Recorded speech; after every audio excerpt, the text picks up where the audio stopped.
Hey everybody, Maddox here. Welcome back to the Pokestorian, the show where I sometimes at night get on the camera and just talk into it and let you all know what I'm thinking about. And lately I've been really kind of thinking about just like the animosity of Pokemon investors versus Pokemon collectors, the real good guys.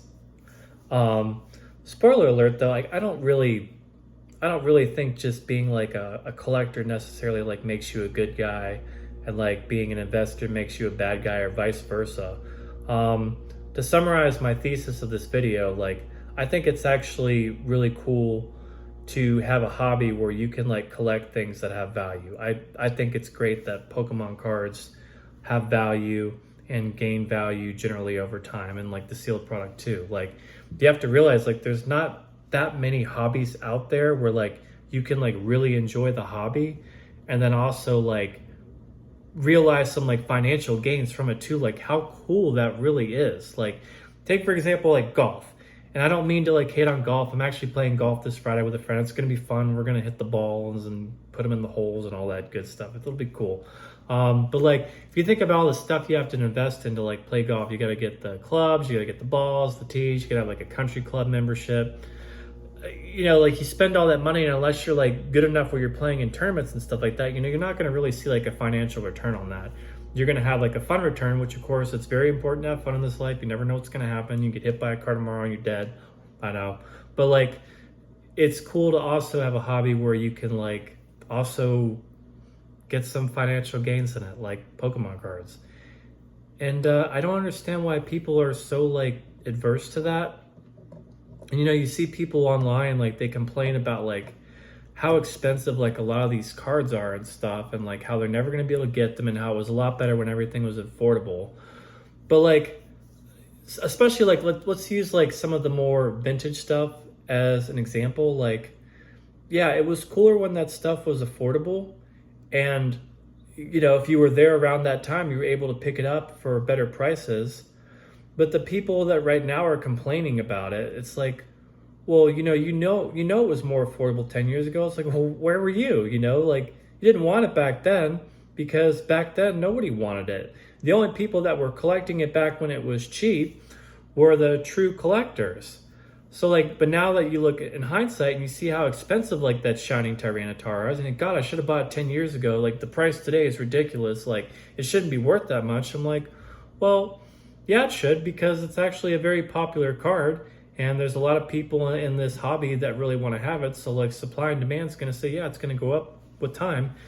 And the truth is there's just a lot more people in this hobby now. The hobby's grown a lot, and when the hobby grows a lot, the prices on these cards goes up. And there's nothing you can do about it. So like you know, you're going to miss opportunities sometimes, and you can't hate on people because they bought in and got the card when it was cheap, and now their cards are worth a lot of money. And you also I don't think it's fair to like hate on people that are buying cards that are very expensive right now. And those people have worked hard to like have the money to be able to buy those cards. Like that's a choice they make, and like certain things are going to be worth money, and that's just kind of how it is, especially with the vintage stuff. Like, I mean, for example, like this weekend, I'm going to go try to pick up a Crystal Nidoking at Collecticon Orlando, and I know it's probably going to be maybe like $1,000 or something, maybe a little bit more. And I realize like I'm not mad that like the card's super expensive. It's like, well, yeah, I mean, if I bought it like 10 years ago, I could have gotten it probably for like $150, but like that's just the way it is. Like it's an expensive card, and I respect that it's an expensive card because it's very rare, it's very old, and like you can't really expect it to be $150 forever. So like I'm gonna pony up, and if I can find one that I like, I'll go ahead and pick it up. And you know, you can do the same thing. Like if there's something you really want, go get it. Like don't worry about whether or not like it's gonna go up a little bit or go down a little bit. Like don't try and frickin' time this market. If there is a card you like, just go ahead and get it and enjoy it for what it is. Like that's what being a collector is all about. It's like, you know, you put in the time and the work to collect the things you enjoy, whether they're a $5 card or maybe it's a more expensive grill that you have to go after that's like $1,000.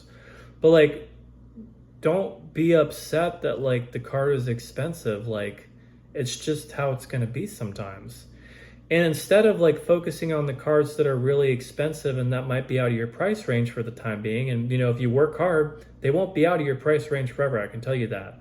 But instead of focusing on those cards that are outside of your price range, like focus on the cards that you are able to get right now, because today's cards that are not that sought after are going to be probably a lot of them very sought after in the future, and they're at the bargain prices right now. Like, for example, going back to my Crystal Nidoking card that was $150, I'm sure there's like 10 to 15 cards from Scarlet and Violet that are around that price that are going to be very expensive in the future. Like, I think of like the Shining Magikarp. Like, that card, luckily right now, is actually on it's on a downturn. So like you could probably pick it up for maybe close to $150, maybe even less. I haven't looked at it recently, but like, talk about like taking advantage of the opportunities that you do have. Like, instead of worrying about like the card that's too expensive outside your price range, why not pick up like a shiny Magikarp now, and then 10 years down the road, that's going to be like that $1,500 Nidoking card or whatever it is.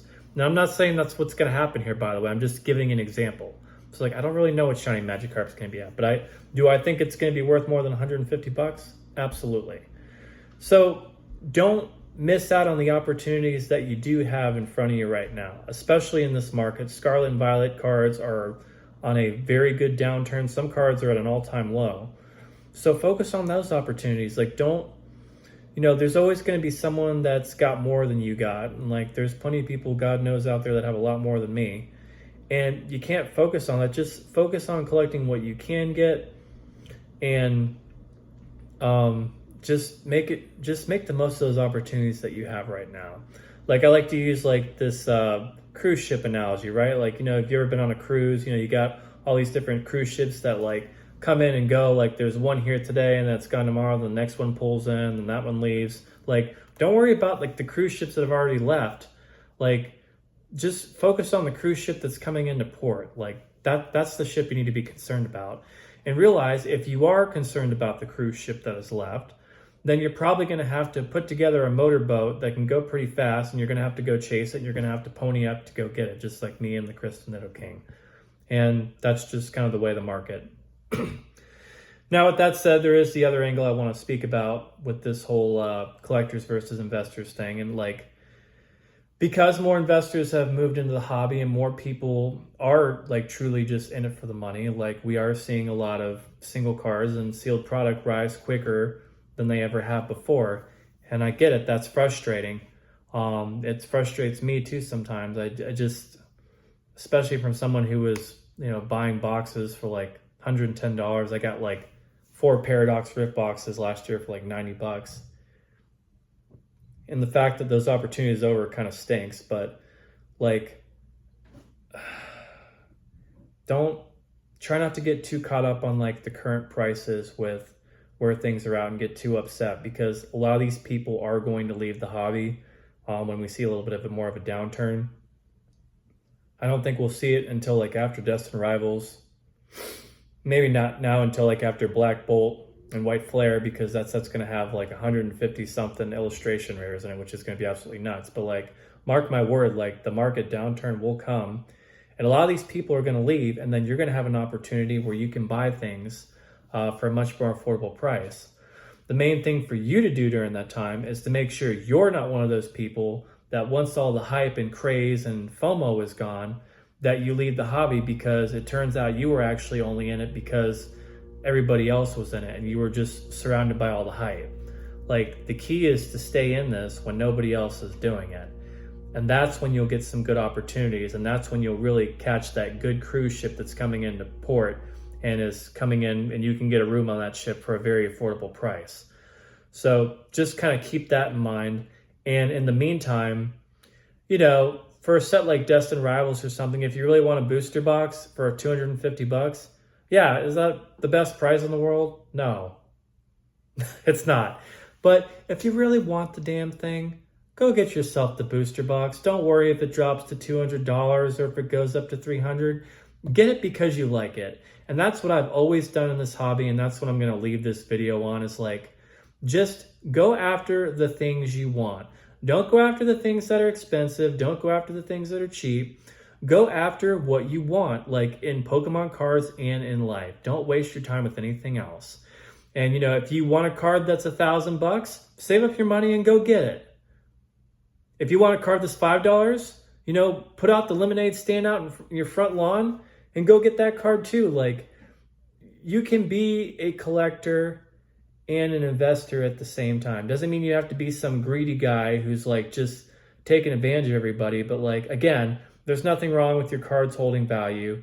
And if you're a true collector and you're really passionate about this hobby, you're going to go after the cards you want, whether they're $5, $10, $100, maybe even a couple grand, because that's part of being the collector. You know, you got the easier cards that you can chase, but then like a big part of the collecting game also is working hard to save that money to go after those grails. So that's all I got. Thanks for watching. Have a wonderful night. We'll chat soon.